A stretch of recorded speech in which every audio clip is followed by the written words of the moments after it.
Agora são 7h48. Eu recebo aqui no estúdio a Áurea Cecília Fonseca, que é superintendente do FOSPREV. Hoje tem essa assembleia virtual, acontece online, né, a partir das 7 horas da noite, entre o SISMUF, o SIMPREF, os líderes, né, os representantes sindicais e os servidores. FOSPREV participa, Áurea, bom dia, dessa assembleia, ou ele não faz parte desse debate nesse momento? Bom dia. Bom dia a todos. Não fui convidado para esse debate dos sindicatos, não, mas nós já tivemos oportunidade de participar de uma reunião tanto do SIMPREF, né, que representa os professores, quanto do SISMUF, numa reunião convocada pelo prefeito, onde foi colocado a proposta, né, de reforma do município, foi colocada para os dois sindicatos, e aí eu participei, sim. Tá, mas não seria importante, necessário, inclusive, que o fundo estivesse representado nessa assembleia? Talvez sim, mas não, nós estamos à disposição para tirar qualquer dúvida. Eu sei que é um tema polêmico, a matéria é polêmica, né? Lógico, mexe com a vida, né, dos servidores, e a gente está à disposição. Tá, vamos falar então sobre essa questão da reforma da Previdência, que aconteceu ano passado. Depois nós tínhamos prazos para cumprir, né? Eu até costumo dizer aqui que os deputados falaram, opa, prefeitos e governadores estão lavando as mãos. Não, eles vão ter que participar desse processo também e terão que fazer suas reformas. Aí foi dado um tempo para que as reformas fossem feitas, tanto nos estados quanto nos municípios, né? Sim. E nós estamos agora discutindo aqui essa questão quase um ano depois.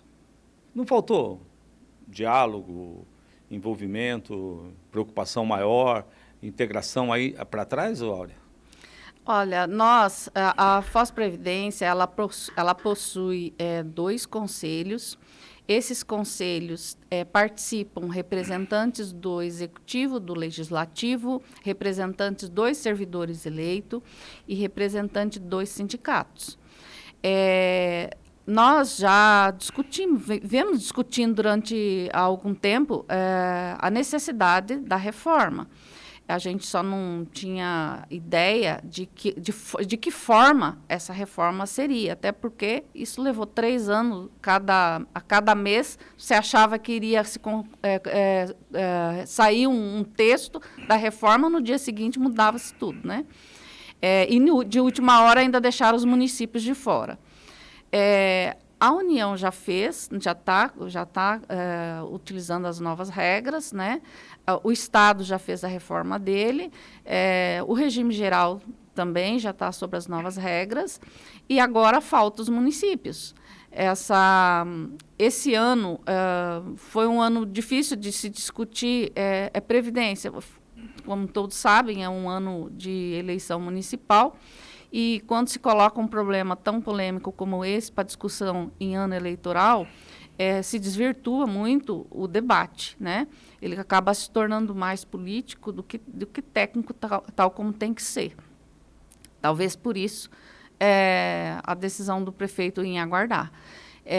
Mas a gente já vem acompanhando, acho que toda a população acompanhou essas mudanças, tanto na União quanto no Estado, e agora só falta mesmo os municípios. É obrigado, né? Eu ouvi a fala da Joane, né? É obrigado o município fazer essa reforma? É obrigado a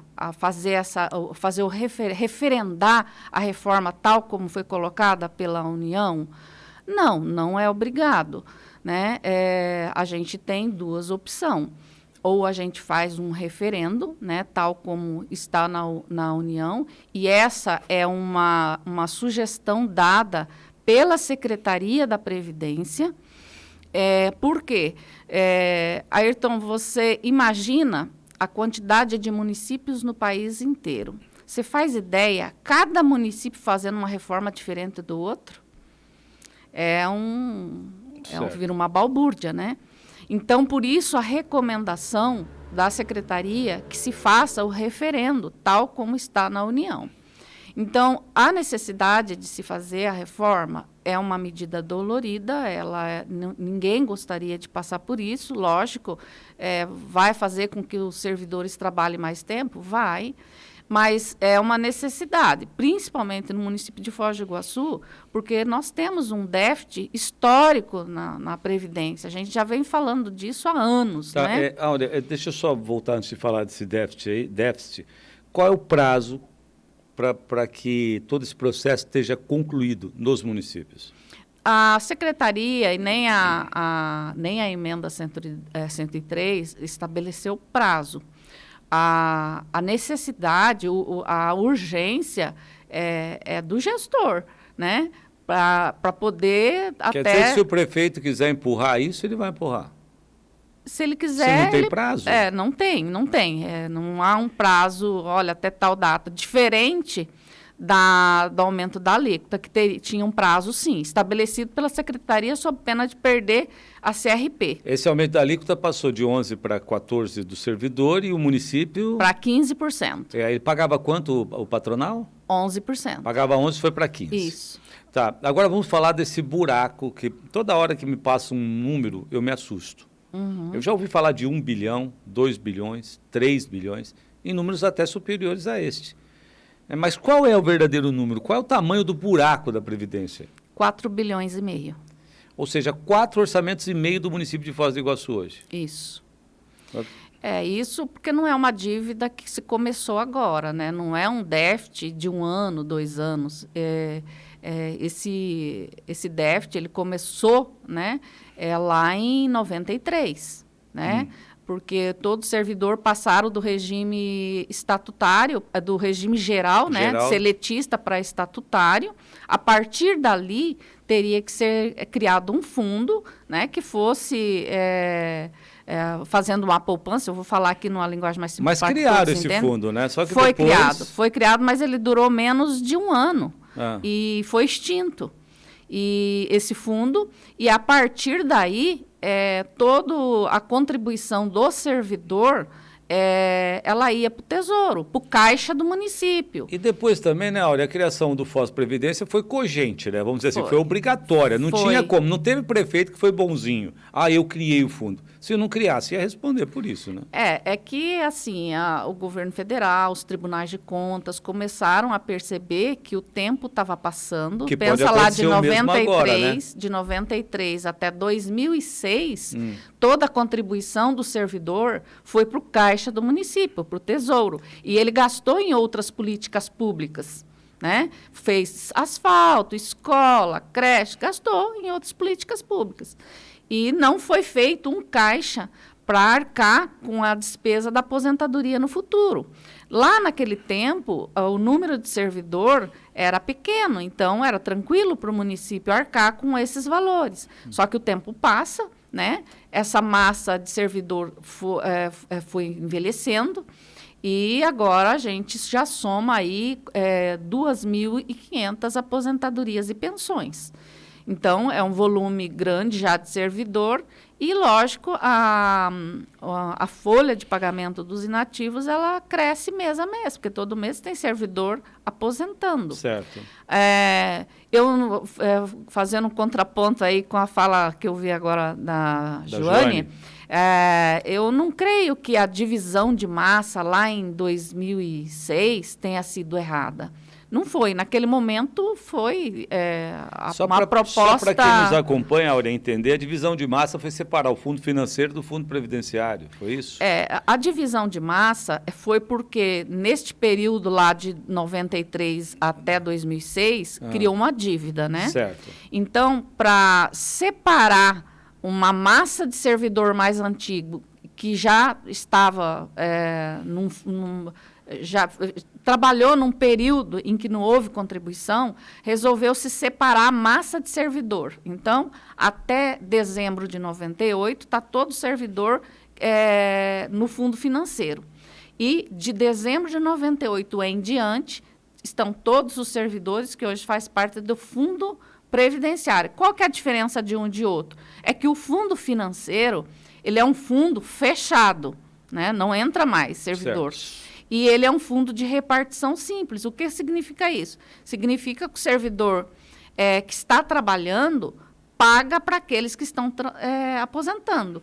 Quando essa balança inverteu, que é o que está acontecendo hoje, que tem menos servidor trabalhando e mais servidor recebendo, essa diferença entre receita e despesa é o município que arca. Enquanto que o fundo previdenciário é um fundo capitalizado e é um fundo aberto, ou seja, todos os servidores que o município vem a contratar, desde lá de dezembro de 98, vai para esse fundo previdenciário. Então, você considera que não foi tão errado assim? Não, eu acho que a falha, o erro naquela situação de divisão de massa lá atrás, é que deveria ter sido feita a divisão de massa, mas concomitantemente estabelecido um plano de equacionamento, porque lá em 2006 ainda tinha mais servidor trabalhando, sustentando aquela massa pequena de servidor aposentado. O município, para pagar aquele débito dele, pretérito lá de 93 até 2006, ele deveria ter estabelecido, naquele momento, um plano de equacionamento, ou seja, pagando aquela dívida de forma parcelada. E não houve esse plano. E o Fosprev não tinha como agir nesse sentido? Então, a Fosprev, legalmente, a gente sempre cobrou, né, uma atitude dos governantes. Eu estou dizendo da minha gestão, que começou ali em 2017, mas eu sei que os colegas anteriores também o fizeram. Só que, assim, como o fundo financeiro ele é um fundo de repartição simples e está estabelecido na lei que quando esse recurso esgotasse, o gestor iria aportar recurso para pagar essa diferença da folha, legalmente a gente não teria como fazer um ajuizamento de uma ação, por exemplo. Porque ele está respaldado na lei. Olha, legalmente. Mas eu ainda não devo essa conta. Áurea, essa questão de unir os fundos, tanto o financeiro quanto o previdenciário, que agora é questionado pelos servidores, eles temem, né? Você jogar uma dívida em cima de um fundo que é superavitário, que pelo menos está equilibrado. Resolve o problema do prefeito, mas resolve da administração, do governo municipal. Mas resolve o problema do servidor ou gera um problema para o servidor a longo prazo? Essa é uma proposta que foi apresentada pelo atuário. O atuário é o cara que faz o técnico, né? Que faz a avaliação, né, faz os estudos para dizer quanto que a gente precisa na data de hoje para arcar com esse fundo até o último dependente do servidor. Qual que é a situação que a gente vivencia hoje? E isso ele já vem alertando há alguns anos, né? Todo ano ele faz essa avaliação para saber quanto precisamos de recurso até o último aposentado e o seu último dependente falecer. Essa reavaliação é feita anualmente, tá? Porque o histórico dessa massa muda, né? Muda. E ele vem alertando há anos que seria necessário tomar alguma medida, porque chegaria esse momento que a gente está hoje, de que existe todo esse valor que é repassado de contribuição, tanto patronal como de aporte, que tem um valor que, diante do débito existente, né, que é de 4 milhões, é um repasse de 1 milhão, ainda é pouco, né, mas ele vem alertando o seguinte: se somar a folha de pagamento do município mais a folha de pagamento dos inativos, que ela cresce mês a mês, isso tudo soma no índice de pessoal. Ultrapassa o limite. Isso. E o cálculo para estabelecer o índice de pessoal, a base de cálculo é a receita corrente líquida. Então, é óbvio que com 2 folhas altas, né, como está hoje, ela vai ultrapassar. Uma vez ultrapassando o índice de pessoal, o município fica amarrado. Olha, eu não consigo. Mas o que muda se eu tenho 2 folhas separadas, se eu juntasse o valor continua o mesmo? porque tudo que o governo repassar para cobrir a folha do fundo financeiro, isso é despesa corrente. E isso incide no índice de pessoal. Ah, certo. Agora, digamos que se unificássemos as duas massas, tornaria um fundo único previdenciário. Aí, esse recurso que ele aportar, que aí entra a título de aporte para cobertura de déficit atuarial. O que é déficit atuarial? É a conta que eu vou pagar lá na frente. Né? Aposentadoria que eu vou pagar anos lá na frente. Então, a diferença é, quando entra o recurso a título de aporte para pagar essa conta lá na frente, a lei ela dá um benefício, que é não incidir em índice de pessoal, desde que esse recurso fica investido pelo menos 5 anos. Olha, eu continuo insistindo aqui. Nós estamos resolvendo a questão contábil, estamos resolvendo a questão legal, estamos controlando o limite de gasto com o pessoal.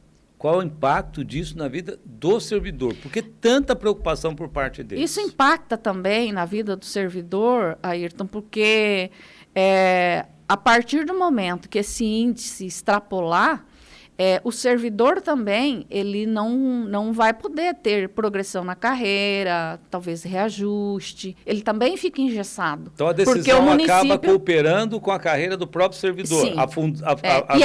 E aí, independente de fundo, não importa em que fundo ele esteja, todos os servidores, os antigos, os novos, todos, né, serão afetados, sim. Porque uma vez que o índice extrapolar, o município tem que tomar medida de contenção.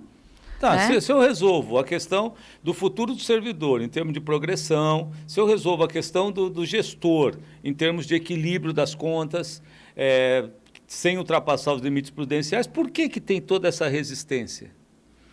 Então, mas eu acho que é a falta de compreensão, porque a matéria não é uma matéria fácil, não é todo servidor que A Marli reclamou entender. Aqui, faltam dados concretos. O FOSPREV não dá essa transparência necessária? Tem, nós temos um site, eu acho que é bom chamar a atenção aqui dos nossos ouvintes servidores, em especial, o site da FOSPREV, nós temos todos os estudos das avaliações atuariais, ano a ano, está lá.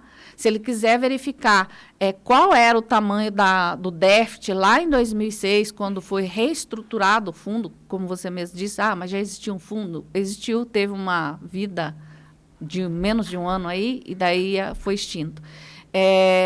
Todas as avaliações atuariais, ano a ano, está lá. Né? Quanto que tem em cada fundo, onde é investido esses recursos, as atas, registro das atas dos 2 conselhos, as prestações de conta, relatório das ações da FOSPrevidência, tudo está lá no site da FOSPREV. Tem até uma aba escrito transparência.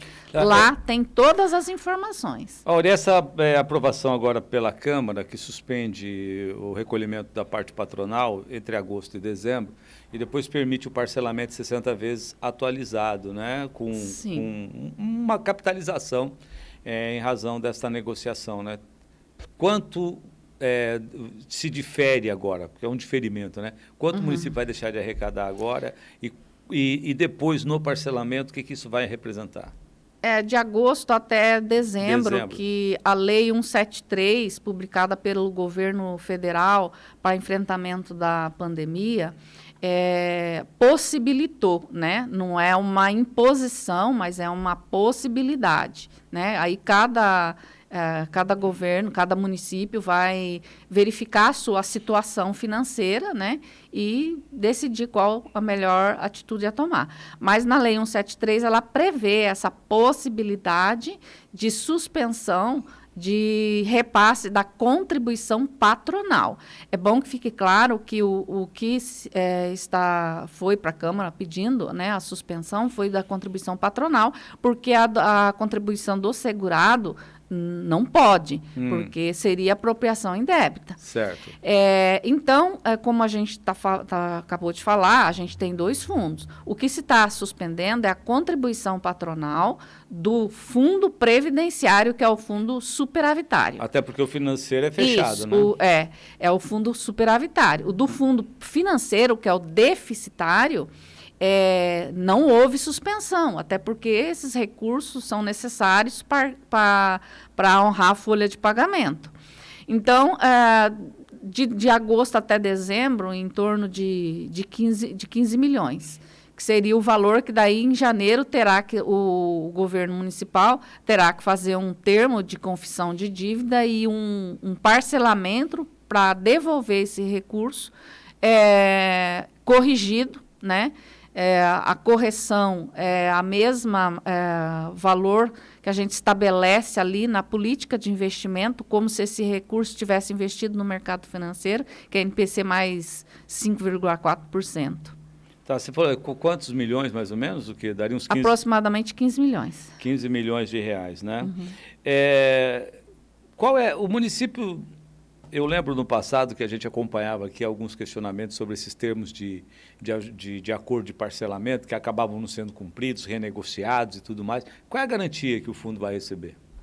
Então, uma vez feito este acordo de parcelamento, ele é registrado no CADPREV. O que é o CADPREV? É um cadastro que a gente alimenta todas as informações financeiras dos repasses do município, patronal, segurado, aporte, se houver previsão em lei, parcelamento, todas essas informações, ela é cadastrada nesse sistema da Secretaria da Previdência, que é acompanhado mês a mês. Se o município deixar de cumprir com o pagamento deste parcelamento, ele perde a CRP. O que é a CRP? É a Certidão de Regularidade Previdenciária. Se ele perder essa certidão, ele tem uma série de implicações, que ele não deixa de receber verbas do governo federal, não pode fazer mais nenhum passa a ter restrições. Passa a ter restrições. Outra questão na Câmara, esse não foi unânime, foi a questão dos 15%, da parte patronal para os inativos e pensionistas, somente até acima do limite do valor pago pelo INSS, que é do regime geral de previdência. Somente sobre o excedente desses 6.100. Eu não entendi isso direito. O que é que eles pretendem com isso? De qual que vocês não conseguiram? Na Câmara, o projeto, certo. Eles dizem o seguinte, né, que a contribuição patronal de 15% sobre os proventos e pensões de inativos e pensionistas. Fica estabelecido que a contribuição patronal de 15% incidirá somente sobre o excedente do teto do benefício fixado pelo regime geral, sim, que é de R$ 6.100. O que quer dizer isso? Então, isso é um projeto de lei também que está na Câmara, que você está se referindo? Exato. Então, em dezembro de 2019, já existia na lei da FOSPREV que haveria uma contribuição patronal sobre o que excedesse do teto do regime geral. O que significa isso? O aposentado ele vai fazer contribuição sobre o valor que ele recebe de provento, aquele valor que ultrapassa o teto do regime geral. Quer dizer, se eu recebo R$10.000, isso, eu vou fazer a contribuição sobre R$3.900. Hoje o teto do regime geral hoje é 6.000. 6.100. Se você recebe 10.000, você vai contribuir sobre 4. Sobre 4. Isso. Então, era assim que era feito antes da lei lá que foi alterada a alíquota em 2019.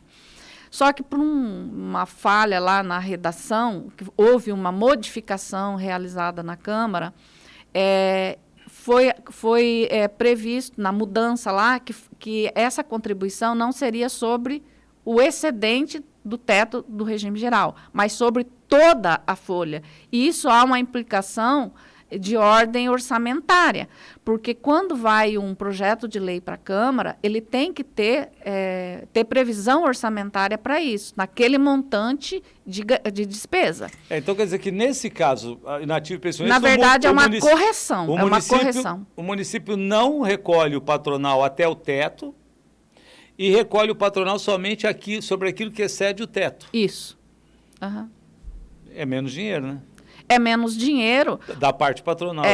Mas naquele momento foi feita uma alteração, não creio que tenha sido, foi talvez uma falta de atenção ali, que não se atentaram, que e agora estão corrigindo. Mudando a base de cálculo, estaria sendo feita uma alteração sem ter previsão orçamentária naquele momento, porque quando foi feito o RIOF, foi feito sobre o que ultrapassava o teto do regime geral e não sobre todo a base de cálculo da folha de pagamento. O Fosprev pensa em conversar com os aposentados, pensionistas, até porque a gente percebe que há uma situação de mexida entre os servidores, né? A dúvida é, olha, querem colocar uma conta enorme no nosso fundo, vão comprometer o nosso fundo. Tem uma dúvida enorme. Como é que o Fosprev vai agir nesse cenário? Olha, a gente está aberto para esclarecer toda a dúvida, né? Desculpa, garganta. Nossa. Eu tenho irritação na garganta quando falo, desencadeio umas tosses aqui, mas é só alergia mesmo. Não, tranquilo. Nós estamos abertos sempre para explicar. Eu sei que não é uma matéria fácil para quem está de fora, né? Mas nós estamos abertos aí para explicar, para apresentar dados, o que for preciso para que ele compreenda todo o contexto da situação. Mas a outra, fazendo contraponto também do que eu ouvi.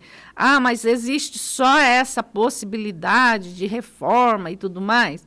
Não, existe tudo sempre existe mais de uma possibilidade, né? Ou referenda lá a reforma da União, ou deixa como está. Só que deixando como está, isso incide pessoal. Certo. Logo, isso também prejudica o servidor. Entendi. Mas é uma opção. Eu estou ficando agoniado aqui, que eu sinto que você está com um pigarro enorme aí, né? Eu tô com Mas tá bom. Aqui. Olha, eu queria agradecer a sua presença aqui, né? E é uma pena, né, que um tema tão importante, aprofundado como esse, daqui a pouco esteja gerando tanta dúvida. E, aliás, com razão, né? Nós estamos falando do futuro do servidor, né? Para os servidores, a gente espera que o tema se esclareça. Sim, está aberto, né? O prefeito abriu essa discussão com os sindicatos e eu acho que quanto o maior número de servidores entender isso, melhor, lógico. E tanto que ele abriu esse debate aí para se discutir. Se alguém tiver uma proposta, uma nova proposta, como a Joane falou, pode-se pegar uma avaliação atuarial de um outro atuário? Pode ser feito isso também, né? Qualquer contribuição que venha deles, desde que seja factível, né? Acho que não tem problema nenhum, só vai ajudar, né, no debate e buscar uma saída. Ok, então. Por favor. Obrigado, então, por sua participação aqui. Um bom dia a você, tá? Vamos aguardar o resultado dessas assembleias e reuniões. Obrigada, eu que agradeço. 8h16 em Foz. Cultura, a rádio da informação, jornalismo e prestação de serviços. 8h16. A Sanepar está implantando um sistema de rodízio para garantir o abastecimento de água. Essa medida é necessária em função da crise hídrica que compromete a captação. A sua ajuda é fundamental. Tome banhos curtos. Mantenha a torneira fechada ao lavar a louça e escovar os dentes. Não lave carros ou calçadas e reaproveite a água do tanque e da máquina de lavar para a limpeza de áreas externas. Economize água e evite o desperdício. Sanepar. Paraná, Governo do Estado. Eu sempre tive o sonho de ser mãe. E no meio de um turbilhão de emoções, de frustração, até de falta de fé, engravidei de 3 bebês. Tive um parto prematuro com 33 semanas. Tinha toda uma equipe preparada para recebê-las. Não tenho palavras para agradecer todo mundo do hospital, uma equipe maravilhosa para recebê-las. Com o Itamed, a sua vida segue em frente. Itamed, o plano de saúde do Hospital Ministro Costa Cavalcante. Abra um sorriso, ouvindo a cultura. 8h17. Tem posto que dá cashback. Agora, cashback. Com 10% do dinheiro de volta para trocar como quiser em muito mais produtos, só no Posto. O Posto Petrobras. AME Digital em Foz é nos Postos Azteca. Uma loja sempre perto de você.